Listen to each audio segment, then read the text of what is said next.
to Nudia's Mastermind podcast. I have a special guest today and my friend, the one and only. Drum roll, please. Doug Cartwright. Welcome to the show. Thanks for having me. How are you today? I was just telling you before we hit the record that I'm feeling so grounded because I'm on day 5 of my juice cleanse. Heck yeah. I've never done a juice cleanse before. It's the first time I've ever done it. Oh, really? Mm-hmm. Did you buy the Vive? The Vive. Or is it Vive or Vive? You know what? I don't know how to say it. It's probably Vive. I just say Vive because of like my Spanish being my first language. Yeah. So I'm doing the Vive. So I did my second pickup and I get to eat. I'm eating tomorrow at 2:00 is when it ends. And I can't wait. I'm so hungry. You've been 4 days. How many days? I started Sunday afternoon. Nice. By the way, plug in for juicing. Like it's amazing. I just did my first cleanse like a few months ago. Yeah. And once you get through the challenges of, it's a little bit painful sometimes at the beginning. And then you get through this threshold of just feeling incredible. Yeah. And you're like at a bliss. I felt so grounded and so clear right now. So awesome. Yeah. It does clear up your mind. So, so yes, everybody, Doug is feeling amazing right now. And I wanted to bring you on to really talk about the book that you just wrote, which is absolutely incredible. And I feel like it's really going to make a big impact in many people's lives. But before we get into it, I want to just share with the audience a little bit of how we met. And so the honest story, being completely transparent. Honesty is best policy. Of course. So I met Doug on a dating app. Mm-hmm. And we went out. It happened to be his birthday. It was a weekday. 32nd birthday. Yep. 32nd birthday. And then after that was funny because I just kept running into you in all of these events of mutual friends we have. So we realized we would have met each other regardless. But what was super impressive for me meeting you that first time was like, you were a very rare breed. And you were someone very different. I felt you were very special. And we definitely had this like soul contract connection. That's how I felt. Like you were soul family to me. And I still feel that way. Yeah, same.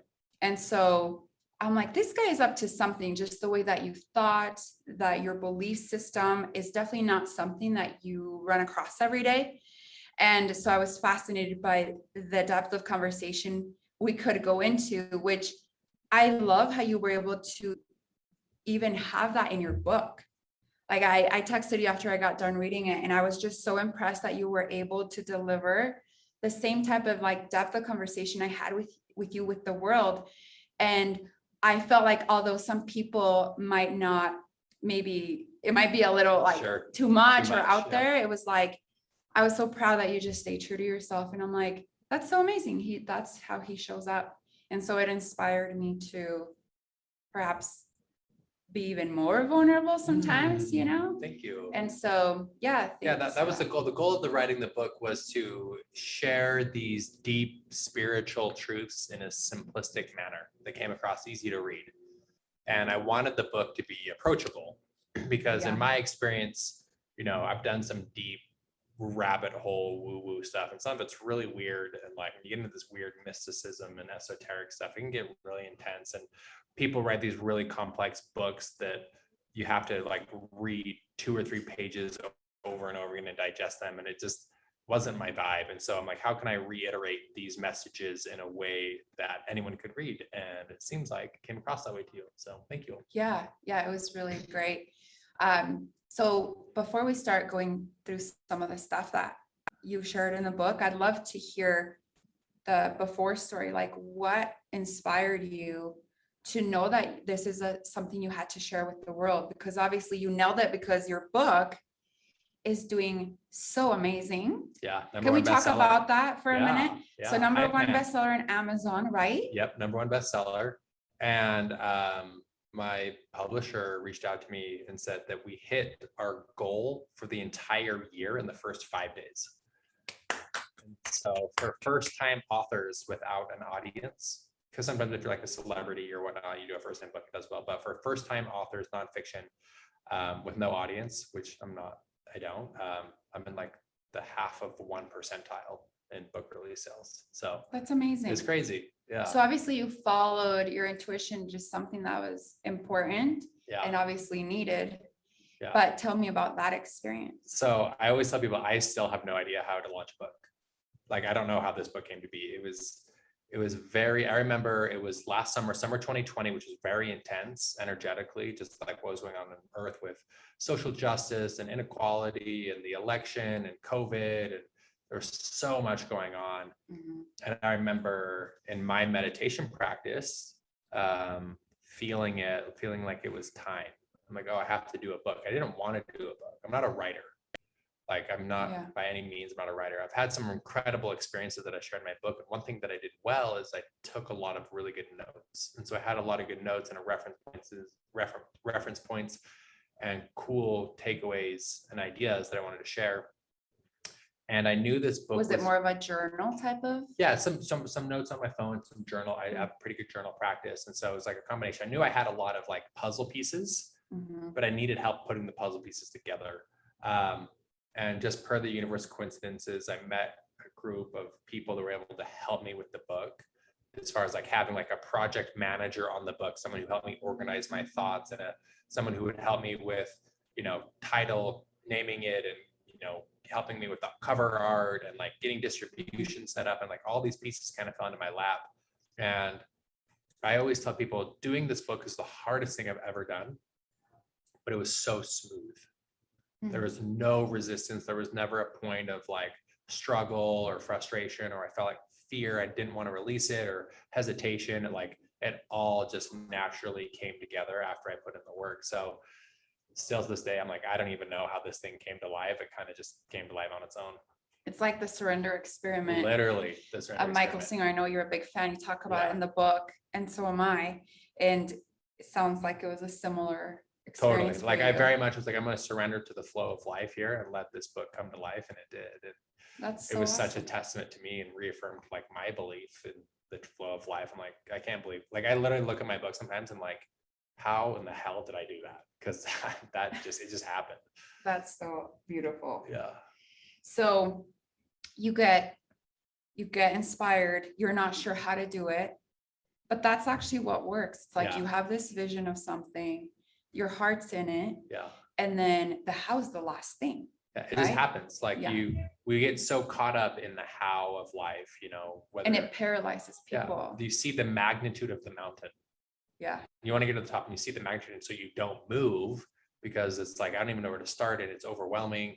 And so I always say, movement is life. And I talk about that in the book, where it's like, you have to just take the next step. You can't piece it all together. You can't plan out your whole life. I mean, the example is, if we tried to plan out our whole lives a year ago, what our next year is going to look like, we would have been wrong. Like, I love people like, oh, I have a 5-year plan. I'm like, great, throw it away. Because that's not what's going to happen. That's funny, because I always am asking people like, tell me where you envision yourself in 5 years. But it's more from that like envisioning standpoint of what would you like to create in this life. But it's funny because especially, I mean, a lot of my audience, they're different people, but a lot of them are within the real estate industry. And so it's very much of what you experienced, because you were the top sales rep of your company, of that like high goals and setting them and 5-year plan. And I can tell, like, I definitely have a business plan, but there's no way I could have a 5-year business plan, because every month almost it's shifting so much, and so it's like, I'll have a 1-year plan and then it still changes. The phrase I love is big goals held loosely, right? Because if we get attached to it looking a specific way, right, that's when we suffer, that's when we resist, that's when there's pain and frustration. But it's like, I'm full, like, hey, this is the direction I want to go. I'm going to start moving in that direction. But I also know my life, and people are going to come in my life, and things are going to change, and the economy is going to change, and things are going to happen. So I'm willing to adjust my sails. And so I say, just get to the next set point. Just get to the next step. And the law of allowance, right? It's like not being attached to the outcome. Having that vision and then letting it be. But that's harder said than done. Super hard. And I'd like to get into a big part of it, which of your story that's told in this book. And because I love how you presented this, and you talked about your your lowest point in life, Mm. you had all the things, you had all the money, you had all the girls, you had all the materialistic items and trips and your first row seats at all the sporting events. Yeah. And you were so miserable Yeah. because you were living this life that you weren't true to. And I think that I love how you talk about living that and then coming back from a place of like, you usually get depressed, and I haven't been in like that deep of rock bottom, but I understand that it's the blueprint that you think in your head Yeah. your life should have looked like, and it's not looking that way. And it seems like from the surface you had it all and you were experiencing it all, but it didn't match your blueprint. Yeah. And I think, I was living the life I thought I was supposed to be living. Right. That's what it was. And I made a bunch of money in my early 20s, and I bought cars and trips and sporting events. And really the core issue, I was trying to solve an internal problem, which was I felt like I wasn't enough. I was trying to solve that with something external, and you can't solve an internal problem externally. And I hit the peak where it's like, I've done, I have the $100,000 car. I've had the trips. I'm at the sporting events. I'm dating the runner up to Miss USA. Like, given where I'm at as a whole, people would say I'm living a really, really great life. And I'm here, and I'm not feeling it. And that's when it was actually a scary time in my life. Cause it's like, I don't know where else to go. Like, what do I do now? Like, I have car, money, trips, experiences, like what else is there? Like, is there a piece of life that I was missing out on? And I remember along my journeys, because I'm staying at nice hotels and I'm sitting first class, and I'd bump into people that, had a lot of human wealth, not just financial wealth, but wealth in their relationships. And they were like vibrant energy. And I'm sure you've met those people that like radiate success. Yeah. Like, they're magnets, and they're happy, and they're optimistic, and they're glowing, and they're doing well financially, and they have good business. And it's just like, you want to be around Healthy relationship, like Yeah. they have though. Yeah. You've run into people like that, and they're just like magnets. And I remember bumping into people along my journey, and I remember thinking, like, they're in on a secret. Like, what do they know that I don't? Because I've done everything that I was supposed to. I've done my to-do list. I still don't feel that way. And so I'm like, what do you know that I don't? And so it was actually a really scary part of my life. Not scary in a sense, but just like, I was just a lost boy. I was a lost boy trying to solve, like I said, an internal problem externally. And it wasn't until later, in my later 20s, when I decided to take a different path, that I realized that this true secret, in my opinion, the true secret to life really is centered in self-love. Right. And when you truly, and now it sounds corny, right? And there's real estate people listening to this that are like, go get her. It's like, oh, self-love's corny. And I'm like, yeah, I get it. I was a sales bro too. I get it. So, but self-love truly is a superpower, because what happens is there's so many times we need external validation. We need the hot girl to be on our arm, or we need the car to show off to people, or I need to make enough money to show people. And really what you're seeking is validation. You're telling people, you're wanting people to tell you you're good enough. Yeah. And when you really, really learn to feel that way inside, where you feel enough internally and you do the work yourself, that you fill that void yourself, then you no longer need anyone's validation. You don't need mom's approval. You don't need dad's approval. You don't need coworkers' approval. You always want it. Wanting validation will always look good. But if you don't need it, that then gives you the permission to be your truest, most authentic, weird, natural self, and express your truest gifts in the world, because it doesn't matter how it lands. And what's interesting about that is when you're your true, most authentic, natural self, you actually get more of what you want. And it's like this weird, like, fine line. And so I think the true secret to life is really like learning to love yourself at your core, because it, removes the shackles that you've been carrying around your whole life. Yeah. I'm sitting in that. Yeah. That's so good. Self-love work, I've done quite a bit of it. And it's interesting how it's like easier. It's easier like for you to look at people outside and you're like, oh, person's so confident in all the things. And I would say that confidence is one thing, but real self-love, and I don't know if you've ever heard of mirror work. where you like are looking at yourself in the mirror, in the eyes, and like telling yourself you love yourself. And, you know, I say my affirmations in front of the mirror, and now it's like, I really feel it. The first time I ever did that, I was just in tears, you know, because it was like, yeah, just seeking some validation from, and everything stems from like our childhood, the way we grew up, wherever we felt we needed the most love from, whichever parent, you know. And so like for me, I was always seeking to feel good enough to be loved by my dad. And the way I was able to feel loved by my dad was to be really good or almost perfect. Yeah. Right. And so it was like when it dawned on me when I did that first exercise like 6 years ago, I'm like, I'm still showing up that way, damn it, you know?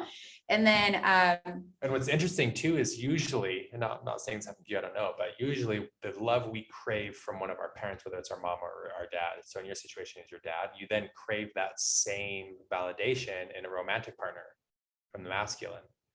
And so I usually see a lot of similarities between dad and future husband or boyfriend. And for men, sometimes if it's their mom, they seek for that same validation and approval in women. That is crazy. Yeah. I know it's also like fascinating, but yeah, so the self-love, that I love that you touch on that, because it's really so true. Like when you get to, but it's consistent work, I feel. Don't you agree? Yeah, the mantra I use is, I love this version of me. Mm-hmm. I'm a masterpiece and a work in progress at the same time. Yes. Right. It's learning to love where you're at in your journey. Like, yeah. And you never, and it's knowing you never get to the finish line. There's always something to work on. Like it's an infinite game. And for sure, there's a couple of really big voids in our life that we need to deal with, some stories that are holding us back. And once you kind of knock out the first big, there's a couple of, usually people have 2 or 3 big ones of why they think they're not enough. And once you heal those and get those big roadblocks out of the way, then it's just kind of just maintenance from here on out, you know. And you never get to a place where you're like infinitely 10 out of 10, 100% totally. self-love. Yes. But you can get to a really high level. And one thing that I realized that was so astonishing to me is after I went and did all my self-work was I started feeling a level of happiness and joy and contentment for my life, where if I were to take a scale of 1 to 10, that was like a 7, 8, and 9. And I had never felt that before because I was so used to being at a 4, 5, and 6. And because I got so used to feeling at a 5, 6 happiness, I thought that was the top. And so I didn't even know there was another layer of love and excitement and happiness and joy and enriching life experiences, because I never experienced it. And then when I broke through into these levels, it was literally like the title of my book, Holy Shit, We're Alive. Like, what? This is incredible. Like, how have I not felt this way in 15, 20 years? And so that's a beautiful, a beautiful reward for doing the self-love work, is that there's another level you're not aware of. And so that's a really fun place to get to. That's so powerful. One of my coaches actually told me that, like, how can ask yourself better questions and you'll have better answers, right? So how can, like, what else is out there? How much more love is there available for you, for yourself, as well as in other people or for other people? And it was just that question that really stuck with me. And there's so much, I just feel like there's always more, you know? So like you got to level 7 and perhaps you've gotten to even higher and higher levels, and there's probably higher ones. Yeah, there's infinite. I mean, if we want to get really down the rabbit hole, I believe there's infinite levels and infinite dimensions spiritually, literally. I mean, we live on a tiny rock orbiting a star hurling through infinity, and no one knows what's going on. So, and I love how you started out with the book of like, you realize that we're a speck of stardust, we're a speck. Yeah. And when you look at it from that point, it's like your problems are just really nothing. Yeah. Compared to the big, massive universe. Everyone's problem isn't what's actually happening in the outside world. The problem people have is the relationship they have with their mind. That's the true problem. Yeah. And your definition of how life is supposed to be and how things should be, rather than letting things be the way they are. And everyone, when you don't want peace of mind, you want peace from mind, right? everything you do in life, you think about, how is this going to make me feel? Right? Why do you think you need the vacation in Hawaii? Right? So It's the I can emotion. get away from my mind. Right? Yeah. Everyone's trying to get away from this constant angst and restlessness in their mind. And there's nothing wrong with the world. I think I mean, it doesn't mean it's not morally right or ethically right or what you want to be right or what you think should be right, but there's nothing wrong with going on. It's the natural occurrence of all the inputs of 13.8 billion years. Mhm. And this is what's happened. And it's perfect in that sense. There's And the so, light and the dark, the yin and the yang. yeah, whole and thing. it's the issue you have isn't what's actually happening. It's what you believe to think is the right thing or a different thing that you think should be happening. And so, And you wanting to control it or change it. it's not the way you think it's supposed to, Yeah. you know? And so it's really the real relationship you have with, you know, the war you're at with the world. You're not at war with the world, you're at war with your mind. Because if you felt complete contentment, peace, joy, love, enthusiasm, happiness all the time in your mind, it would not matter what's going on externally. Yeah. I feel like that's the mastery of life, right? Yeah. Being able to keep yourself in that high state, no Yeah. matter what is happening around you. So it's always your reaction. Yeah. You don't want the thing, you want the feeling Yeah. you think the thing will bring. Yeah. You want the experience you think it'll bring, how it'll make you feel inside. Right? That's what it all goes down to. You know, you don't want the red Corvette. You want the feeling of driving the red Corvette on the Pacific Coast Highway with the top down, with the wind in your hair, listening to your favorite music, with the love of your life during the sunset. That's what you want. You don't want the car. That's so good. What a great Yeah. explanation for all the real estate people out there. You know, Yeah. because But on that note, it's not wrong to want it. Oh, yeah, Isn't good it's or bad. fun, and It's that's- not good or bad. yes. I would say get yourself right first, then go get whatever you want. Yes. Right? Don't try and use a car or relationship or money to make you feel better. Make you feel better. Yeah. And that's similar to my outlook on it. It's like all those things are fun. Yeah. You know, and I have big dreams and I want big things, whatever. I'm not necessarily attached to them, but Yeah. all that stuff is Sure. fun and it Nothing makes wrong your with life, you know, but Don't yeah, use your it to mess- fix you.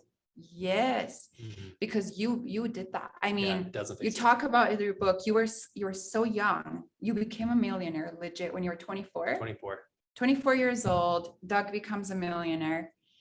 And I mean, I don't think many 24-year-olds would know how to handle $1 million. Do you know what I mean? And I'm one of them. Put me in that And list. so Put me in that category. so you blow your money. I blew it. What Yeah. did you blow your money on? Just In 2013, I spent $150,000 on sporting event tickets. So that's one category. okay. $150K sporting event, not flights and hotels and cars and food and dinner. Just sporting Just event. tickets. Yeah. The Okay. cost of tickets was 150 grand. So that'll give you an idea when you Yeah. add in travel and, you know, where I was living Yeah. and cars and dates and food and, you know, go try. And of course, any flight I went, I'm sitting first class, Yeah. whether we're going to, you know, across the world or whatever. I mean, so it's just, I everything love- was extra. I love how you talk about your, you know, going to these amazing events and you're surrounding yourself with some amazing people. Yeah. And instead of you being present with this person that probably had a lot to offer, Yeah. you're so concerned about, oh, I need to post this on my social media to Yeah. get all the likes and all the validation, external validation out of this experience. And Yeah. how now, like Doug, now you would probably, you know, you definitely would show up in a I mean, completely this different way. maybe this comes across as boasting or whatnot, but I had a moment, a good full circle moment. I was proud of the work I've done, where I just last week, I got invited to go on a really special trip with friends down to Lake Powell. And then, you know, we took a private jet to, you know, stay at the Las Vegas, and we sat, you know, literally VIP front row for a football game. Mhm. And it was a beautiful experience.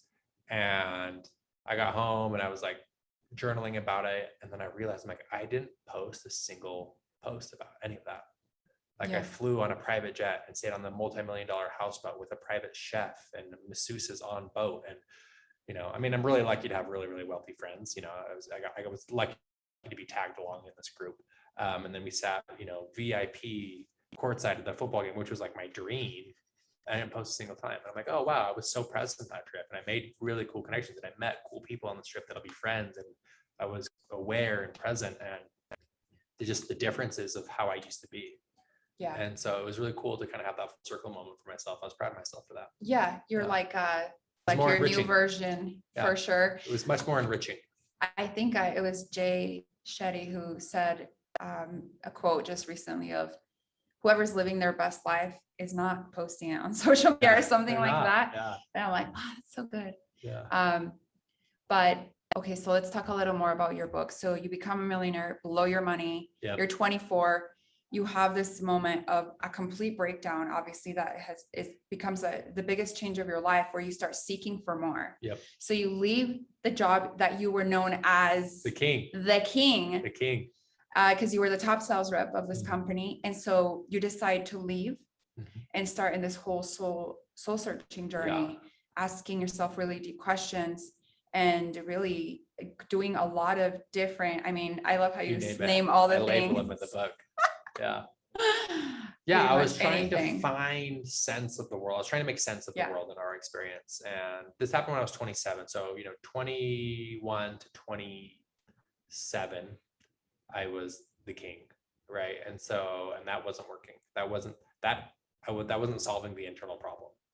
And so I was like, I gotta go try something else. And so I went down the world of woo-woo, and you name it, I did it. So yoga, meditation, breath work, cryotherapy, every psychedelic ceremony you can think of in the sun, working with shamans from Peru, and which sounds absolutely insane, which I never thought that'd be something me. Like, to me, that was so scary, and like that would never do that. And so I dove into that. I worked with psychologists and neurotherapists and spiritual gurus. And I had, at one point in my life, was seeing 3 therapists a week. I was trying to be okay inside, is really what I was trying to do. And, even the really, really weird stuff. And if it works for you, great. I'm not bashing it, but like astrology and Reiki and psychics and tarot cards, for me, that stuff doesn't really hit. I'm not saying it's not, but like some people, that's the way they connect to source. And so great, I'm all for that. And yeah, it was basically, I took like a little 2-year mini retirement on my life, press pause, and down the rabbit hole we went. And I literally have a white rabbit tattoo on my shoulder to remember, like, hey, remember the work you put in, remember the journey you went on. Yeah. So you're diving deep into this journey to, one, heal yourself, because obviously you did all the work. I didn't know that I was healing myself. You were just seeking for more. I wanted to feel okay inside. Yeah. And I was so angsty. You were committed. Overwhelmed. That's commitment. Yeah. Well, this means my whole life on the line, right? I Yeah. have a choice. I feel like it's funny because when I started dabbling into these things, I remember thinking, like, I have to do this because I don't have a choice, because it's my whole life that's on the line. Wow. Like, I don't want to continue living the life I was living. Yeah. Because I got everything I thought I was supposed to, and I was miserable. So it's like, this better freaking work. Because yeah. And I mean, you go from a point of, and you mentioned in the book, which is always heartbreaking to hear, when someone's like, you were even considered like killing yourself and running in front of a car. In 2018 was the first time I had suicidal thoughts. Along my journey, I met this girl named Lauren. I talked about it in the book. We had like the most beautiful, deep, enriching, soul cosmic connection that like I've ever experienced still to this day. And we quickly stepped into a romantic relationship. And I was like, oh my gosh, I found the one, like, this is it. We're going to live happily ever after. And then shortly after, she left the relationship, and it was soul crushing to me. So I was in the middle of like this storm of trying to heal myself. And I left the religion I was raised in, and I was finally dealing with the trauma of my dad dying. And then my girlfriend leaves me, and I was really unfulfilled in my job. And it was just like the weight of the world was just smashing me. And in 2018, I had suicidal thoughts. I never acted on it. But I remember the first time I had that thought, I remember I felt shame. So I'm like, oh, why am I so weak? Like, I'm having suicidal, that's so weak of me. I need to man up. I need to toughen up. Like, why am I having these thoughts? That's so weak of me is the word I keep using. But, and that's really sad. I mean, looking back at myself, I have so much more compassion for that version of myself. And that's when I got professional help. And that was a really hard thing for me to do, was like reach out to a professional therapist, because there was shame and guilt around that I was like a soft and I wasn't man enough. I mean, it saved my life, it really did. And so I just want to put a quick plug in the middle of this podcast where if you are in that spot, I've lost family members, best friends to suicide, and getting professional help is not weak. And I think everyone, whether you think your life is going great or not, I think everyone should always have a therapist. I always have a therapist. I always say the time you need a therapist, it's too late, right? You should always have a place, a safe place you can talk to, it's not weak, and it's actually immensely improved the quality of my life. And so I feel very comfortable talking about suicide. I've dealt with it closely, and I've been there, and I think it's a conversation we need to have more of. I fully agree. Yeah. I've had some, I've lost some people as well. And we actually just recently in our real estate community lost somebody literally like 3 days ago. So our community is really feeling that major loss and grief. And so thanks for being open and vulnerable and sharing that part of you, and just it's okay not to be okay. Yeah. It's okay. Yeah. And I promise you, at one point in everyone's life, they're not okay. Yeah. That happens to everyone, and you're not alone, and you have support, and you have help, and you've got resources, and what you're going through is valid, and you're not lesser of a human or weak for feeling that way. And so, reach out. Don't be afraid to reach out for help. That's beautiful. Fully endorse that. Yeah. And okay, so then you go through this spiritual journey. No. And meanwhile, without being intentional about it, a lot of healing through the process. Yeah. And then what came on the other side of it? I mean, obviously this whole new version of Doug and your true self, but can you share with us maybe some of your most impactful, like profound moments that happened for you? Once I realized I was doing self-love work, when I actually had like the aha moment, like, oh, wait, I don't love myself. That's why I'm trying to fix everything. I'm trying to get everything to look a certain way and trying to get all these external things to make me feel okay. And I'm like, oh, I got work to do. And then I went to work. And I'm really proud of the work I've done. And the aha moment for me was when I realized, when I learned to love myself, and like I said, it's always a constant, but when I really got those big roadblocks out of the way, life switched from a problem that I need to solve to a beautiful experience to be had. So I was always trying to solve the problem. I need to make more money. I need to get more sales. I need to get this girl. I need to get a better car. And always just like, how do I fix everything? How do I solve the problem of life? And when I learned to love myself, I'm like, oh, wow, I am like an incredible, beautiful being on this planet that gets to have the human experience. How can I embrace that more? And I never. Is that how you needed to show up when you were young to feel loved? That you needed to fix what was wrong? Yeah. And I think I just learned that from my dad, right? He was very much like fixer, not, he was just, he made a list. This is what we're going to do, followed through, like, and I learned that way through validation too, growing up, where it's like, okay, I have a strong mind, and I can solve problems with my mind, and I can get things to be the way I want or what I thought, But on a deeper level, I realized, and I never in a million years thought I'd be saying this sentence on a podcast, but that I am a spiritual being having a human experience. I'm a spiritual being first. At my core, I'm a deeply rooted spiritual soul connected to the universe, and I'm in a human body temporarily. And whether that's true or not, I don't know. I don't know. It's true for you. True for me, sure. Yeah. It enhances the quality of my current life. Yeah. And so because of that, it's true to me. I'm not here to say what's right, what's wrong, what happens when we die, but because I have no clue. I share the same belief. Yeah, I have no clue. But when I tapped into that, it dramatically, like everything about my life became different. It was slower. I was more engaged. It was almost like I was seeing 2D, and then like life turned 3D, and I could see the depth of life, and I was able to savor it at a deeper level. That's beautiful. And I mean, before we started the recording today, I even asked you, like, with all this excitement around your book becoming the #1 bestseller, you've had just so much more than what you probably were thinking come out of it. And I asked you, I'm like, has it put you back in the spot of like running that or chasing the rat race or whatever. And why don't you share what your answer was? Because I thought that was so beautiful. Yeah, I think, people have kind of asked me that along the way. What's it feel like to be a #1 bestseller? And it feels normal. Hasn't changed. It hasn't changed. I Yeah. kind of was, I felt the magnitude and depth of this book.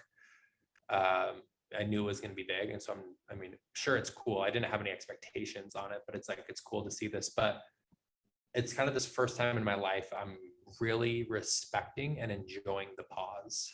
I've always had a big project I'm tackling, whether it's my old company or doing healing work or starting my brand of the daily shifts or doing my book. I've always kind of had like this big mountain to climb. And I don't know what's next. I know there will be another one in my future, but right now I'm really savoring launching a book, because that's a big milestone in my life.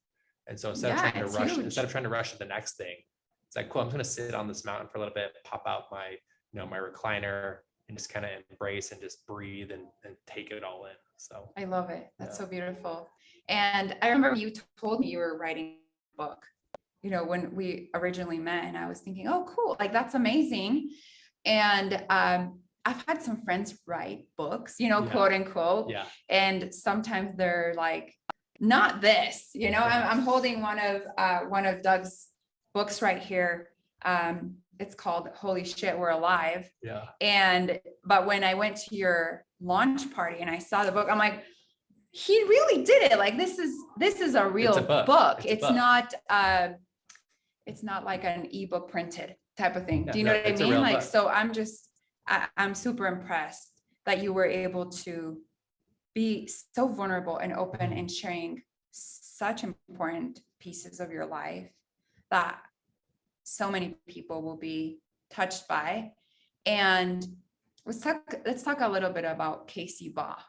So he's a mentor, someone that has some of your same beliefs and is asking you, hey, are you doing okay? He's seeing this transformation of the king he knows. Yeah. And literally watching you transform before his eyes. So he's checking in on you and you're able to express how you feel, what you're going through. And he just like is so welcoming and like, yeah, I loved that response in him. Do you know what I mean? Like, not everyone. He reached out because he was concerned, right? Initially, when I was going through my transformation, and we were able to spend some time traveling across the Midwest, visiting some of these sales teams. And I was able just to break it down for him. And, we had hours and hours in the car. And I just shared with him my experiences, and he got it. Like, he's like, oh, okay, you're not like off the deep end. You've got this healing work to do. And that meant a lot to me, because it was like this mentor that was really important to my life. And I was concerned that me changing my lifestyle was going to affect our relationship. Yeah. And when he told me, he was like, hey man, I love you and I support you. Sounds like you're doing something really important for your life. And that was really empowering to me. And it almost, in a sense, like gave me permission to keep going. Because there's a part of me that's like, how deep do I want to go down this rabbit hole, in a sense? And as it were, it's going to cost me my friendships and my mentorships. And so it didn't. And so, Casey is the epitome of success to me, because not only is he financially wealthy, but his relationships are deep. He's an amazing friend. He has a beautiful family. He has a beautiful wife. He's intelligent. He's a smart investor. He's a loyal friend. And so, and he has a huge heart. The biggest heart, right? That's real love to me, and I know that within the Christian community, more specifically the LDS community, sometimes when people leave, that can be quite the opposite impact. And when you've grown up in a certain community and that's been your identity, and that's where you have had, that's the place where you belong, you decide to leave and then you're cut off, that's so traumatizing, and so hard. And so the fact that you're receiving this just loving, supporting response from someone that you really looked up to is so beautiful. So big shout out to Casey, because we love him and both have high respect for him. We do. So you transform your life, and now here you are spreading the word of what worked for you perhaps inspiring some people to do some of the work. And I love how you say in the book, like, it doesn't have to look like exactly my experience, And right? it won't look like mine. Yeah. Like you don't have to go through these specific things. But what I love, really the message that I love in your book is do the work, ask yourself good questions. And what do you really believe in? Yeah. And what's true for you, and how your life can be completely transformed by being yourself. Like, I love how you said that at the beginning, is the more you can be yourself, the more you attract. Yeah. And actually, I feel like the more we're able to be ourselves, the more in the flow we are, the more all of a sudden you have people that are like, oh, I'll help you publish your book. Oh, I'll help you do this. Yeah. That's being in the flow of life, because you're being your true self and what your gift is in this world. This is a weird thing, another thing you say, but when I was in like my woo-woo world and trying everything out, I had a psychic tell me. I don't see psychics anymore. I'm not really into it. But one time a psychic did say something to me that did resonate. And she said to me, it feels like to me that your purpose here on earth is to help remind people why they're here. And to me, that is to have a deep, enriching, fulfilling, expansive human experience, whatever that means to you. But for that to happen, you have to remove the stories and the roadblocks that are holding you back. And so that's what I'm hoping to inspire people in this book, where it's like, hey, if you go in and do the work and deal with the stories of why you think something's wrong with you, or why you're unlovable, or why you're not enough, if you can go in and learn that self-love, then you can step out into a really deep, full, enriching, exciting human experience. And so that's kind of the overall message and the intention of the whole book. I love it. And I mean, I know what you're doing now, but why don't you share with our audience what you're doing nowadays? You're like, becoming a public speaker, you're sharing more of this message, and you're coaching. Yeah, the coaching business. Wasn't planning on starting a coaching business, and it just kind of happened. I just had people just being like, hey, I'm looking for mentorship. And I'm like, okay, it kind of just happened. And now I'm fully booked. I've got 33 private clients right now. I actually don't have capacity. Actually, I will have capacity in like 2 weeks, but as some graduate the program. But coaching, speaking, group coaching, I'll do retreats eventually. The public speaking tour will pick back up, the blog, the newsletter. It's all under the umbrella of the Daily Shifts, thedailyshift.com. The Daily Shifts is it's a personal development platform based in mindfulness and a lot of these teachings. And we have an app in the App Store too. So that's awesome. And actually, the Daily Shifts was born before this book Daily Shifts and everything. Before the book, yeah. Yeah. So tell us a little bit more. I know you touched on it, but I think it's an important piece of this. So the Daily Shifts is a platform for self-development, but in the mindful space, what else can we find in there? Yeah. So there's an online course that I do. Okay. So it's kind of like the 10 steps to maximize your human experience, where we diagnose your story, help you to rewrite your story, find out who you truly are, set healthy habits, set goals. So it's kind of like the whole person paradigm as well. My weekly blog comes out with my newsletter, the app in the App Store. And then we try and be a genuine, helpful Instagram page as well posting motivational, helpful. Yeah, I follow it. You guys should follow it. I love seeing the quotes daily. They're amazing. Yeah. And so coaching, you're booked, but there may be a couple of openings. So if people want to reach out to you, how do they get a hold of you? So at Doug_Cartwright, I'm most active on Instagram, and I respond to every DM too. So if you've got something going on, or you need help or a question about the book, hit me up on Instagram. I'm the most active there. And how do people get your book? Because if it's number one bestseller, obviously people need to read it, you guys. It's amazing. Amazon. So Amazon.com. Holy shit, we're alive. And I love the title. If you've got the Prime, it'll be there tomorrow. Awesome. So, and it's also on Audible, right? It is on Audible as well. Audible. Yeah. And Apple audiobook store and on Audible. Nice. Yeah. So if you don't want to get the actual book because you're too busy, whatever, you can hear it. You can listen to it. And thanks so much for coming by and sharing this piece of art that you've just been able to gift the world. I was telling people my book launch party was like my wedding. It was like, it was pretty cool. It was pretty cool. Huh? I was going through all of the little spots and, and I loved the activities that were there and the DJ, and you had so many people show up for you. Thank you. And you actually had a card reader that I couldn't get to. The line was so long. I'm like, I couldn't even get in there, but it was wonderful. And you have so many people that support you And I think it's beautiful that you're able to be yourself and feel so loved by all these people that really truly care about you. And so congratulations on what a huge like accomplishment. And it's really a piece of art to me, and your gift, and so we'll see more of Doug. I'm sure that you'll be doing some other big things, staying true to yourself. Stay tuned. I've surrendered Stay to the flow. We'll tuned. see where it takes me. Yeah, there's no 5-year plan, guys. No It's 5-year just, plan. it's just whatever comes up for Doug. Yep. And he shows up. So thanks for being with us today. Any last thoughts for the audience? Self-love is a superpower. I love it. So go and love yourself some more. Go love people some more. And we will see you next time, everyone. Thanks, Nudia. Thank you.